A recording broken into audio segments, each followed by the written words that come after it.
এই পৃথিবীর সূচনা লগ্ন থেকে আমরা কিছুদিন এই পৃথিবীতে ছিলাম না, কিন্তু আমার আল্লাহ পাক ছিলেন, ঠিক না?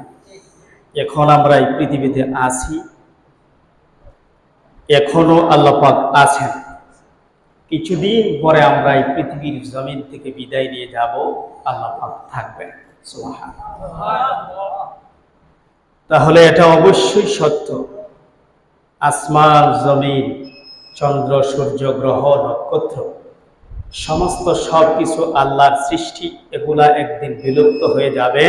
শুধু বাকি থাকবেন কে? একমাত্র আল্লাহ। ওয়াল আউয়াল ওয়াল আখির ওয়াল যাহির ওয়াল বাতিন ওয়া হুয়া আলা কুল্লি শাইইন কাদির। সুবহানাল্লাহ। আল্লাহ গোপনে আছেন, প্রকাশ্যে আছেন, সমস্ত সর্বাবস্থায়